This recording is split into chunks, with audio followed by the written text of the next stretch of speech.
નમસ્કાર ખેડૂત મિત્રો, મારું નામ હરેશભાઈ જીનજીભાઈ દેગડા, ગામ જેસા, તાલુકો સાવરકુંડલા. આપણું રામદેવ પ્રાકૃતિક ફાર્મ છે. આજે આપણે 5 વર્ષથી પ્રાકૃતિક ખેતી કરતા આવ્યા છીએ અને પ્રાકૃતિક ખેતીમાં સારું છે. આગળ આપણે કરુણાબેન દેવાની વાત કરી કે પ્રાકૃતિક ખેતી કરવી હોય તો એક ગાય રાખવી પડશે. તો અમે ગાયો રાખીએ છીએ અને અમારા ફાર્મ ઉપર જીવામૃત બનાવીએ છીએ, ઘન જીવામૃત બનાવીએ છીએ, અગ્નિઅસ્ત્ર બનાવીએ છીએ, 10 પ્રાણી અર્ક બનાવીએ છીએ, બ્રહ્માસ્ત્ર બનાવીએ છીએ, નિમાસ્ત્ર બનાવીએ છીએ અને તમામ ખેડૂતોને પ્રેક્ટિકલ માહિતી આપીએ છીએ કે ભાઈ આ રીતથી ગાય આધારિત પ્રાકૃતિક ખેતી થઈ શકે.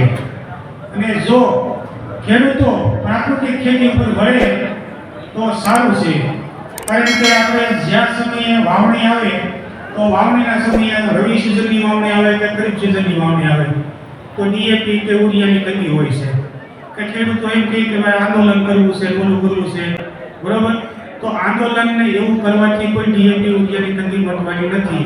એ તંગી ઉપરથી જ છે કે શેના કારણે કે ખેડૂતો બને ત્યાં સુધી પ્રાકૃતિક ખેતી ઉપર આવે અને પ્રાકૃતિક ખોરાક લે, પ્રાકૃતિક કરે, એના માટે થઈ અને ખાતરની તંગી વર્તાય છે. તો જે તે સમયે ખાતરની તંગી વર્તાતી હોય તો ખેડૂતોને કોઈને ખોટો હોબાળો કરવો નહીં. જેટલું ખાતર મળે એટલાથી સંતોષ માની લેવું.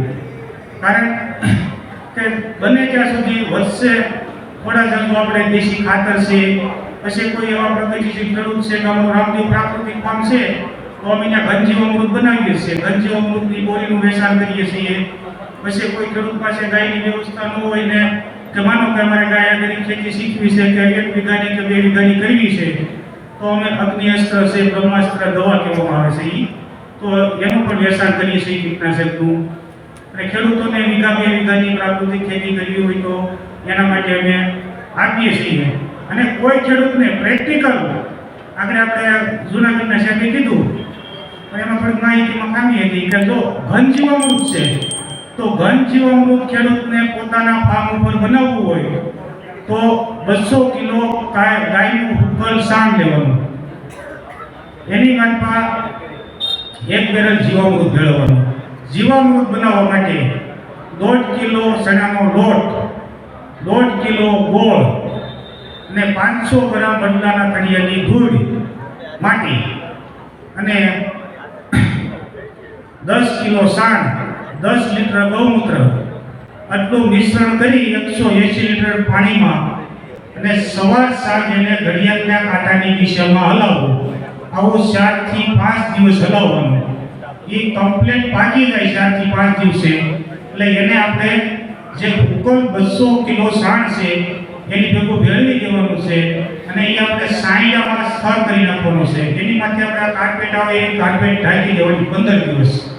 15 દિવસે પાછું એકવાર ખોલી અને પાછું એને ફેરવી નાખવાનું અને પાછું 1 બેરલ જીવામૃત આપી દેવાનું. આ રીતથી 2 વખત જીવામૃત આપવાનું. આ રીતથી 2 વખત જીવામૃત આપ્યા પછી એ સાણને કમ્પ્લીટ ફૂંકાઈ જવા દેવાનું સાંયામાં.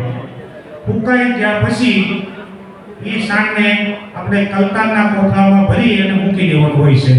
કલતાના કોથળામાં ભરી મૂક્યા પછી આપણે જ્યારે શેની ખેડી કરવાની હોય વાવણીની કે માનો કે ઘઉં છે આપણે વાવવાના છે તો શેની ખેડી કરવાની છે તો વીઘે 2 બોરી ઉડાડી નાખવાનું. આપણે કેમ મૂકી આપીએ ઉડાડીએ એ રીતથી. અને જ્યારે વૈશાખના સમયમાં જરૂર પડે ખાતરની ત્યારે એ ઘન જીવામૃત ખાતર છે તો આપણે શેણા છે તો એમાં આંતરખેડ કરવાની હોય છે, નીંદણ કરવાનું હોય છે. તો એ નીંદણ કે આંતરખેડ કર્યા પહેલા વીઘે 2 બોરી આપણે પાટલામાં સાસમાં રેડી દેવાનું છે અને પછી એની માથે આંતરખેડ કરી નાખો. આ ખાતર તમે 2 થી 3 વખત એના સિઝન દરમિયાન આપો એટલે પાકને કોઈ વસ્તુ જોતી નથી.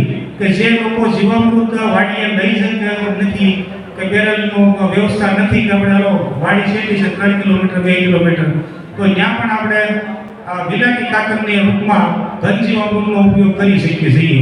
તો પ્રાકૃતિક ખેતી કોઈ એવી અઘરી વસ્તુ નથી. ઉનાળાના સમયની માફક આપણે 10-20 બોરી ઘન જીવામૃત ખાતર બનાવી લઈએ અને ઘન જીવામૃત ખાતરનો ઉપયોગ કરીએ એટલે પ્રાકૃતિક ખેતી કમ્પ્લીટ થાય જ છે. પછી આપણે જે કોઈ ખેડૂત ભાઈઓને અગ્નિઅસ્ત્ર છે, અગ્નિઅસ્ત્ર એક કીટનાશક છે, તો અગ્નિઅસ્ત્ર કોઈ ખેડૂત ભાઈને બનાવવું છે તો 500 ગ્રામ તીખું મરચું, 500 ગ્રામ તમાકુ પાવડર, 500 ગ્રામ આપણે દેશી લસણ સૂકું, આટલી વસ્તુ મિશ્રણ કરી અને 2 કિલો આપણે કડવો લીમડો એક ટોપમાં લઈ લેવાની છે. એની માત્રા 20 લીટર ગૌમૂત્ર લેવાનું. 20 લીટર ગૌમૂત્ર લીધા પછી એને ધીમા તાપે 2 ઉફાળા આવે ત્યાં સુધી હલાવવાનું છે. અને હલાવ્યા પછી એને 2 ઉફાળા આવ્યા પછી સાઈડમાં ઢાંકી અને હેઠું ઉતારી મૂકી દેવાનું છે 24 કલાક. 24 કલાક દરમિયાન એને 3 થી 4 વખત હલાવવાનું. હલાવ્યા પછી 24 કલાક પૂરી થઈ જાય એટલે પછી આપણે જે અગ્નિઅસ્ત્ર છે એને હવા શુષ્ક કેરબાની માપમાં ગાળી અને કમ્પ્લીટ કરી લેવાનું છે. કમ્પ્લીટ કરી અને એને હવા શુષ્ક વાસણની માપમાં ઢાંકી મૂકી દેવાનું છે. આ અગ્નિઅસ્ત્રનો ઉપયોગ આપણે જ્યારે કીટનાશક ખેતરની માપમાં આવે પાકની માપમાં ત્યારે કરવાનો હોય છે. તો એક પંપની માપમાં તમે 1/2 લીટર એટલે કે માનો 500 ml 500 ml તમે અગ્નિઅસ્ત્ર અને 100 લીટર પાણી એટલે આપણા પાકની માપમાં કોઈ જીવાત રહેતી નથી અગ્નિઅસ્ત્રથી.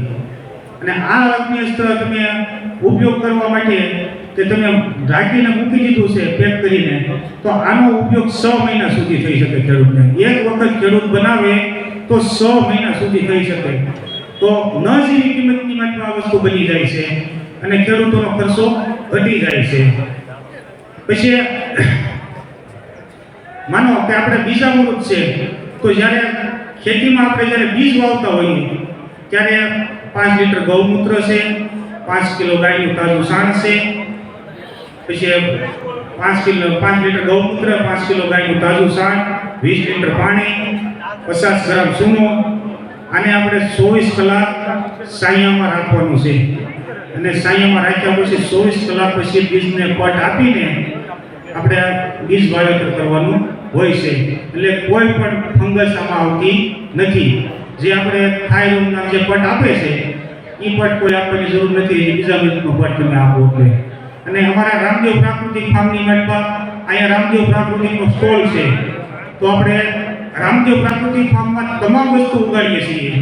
કાળી શેરડી છે, હળદર છે, પછી 2-3 જાતની સોળી છે, સિંગ છે, બરોબર.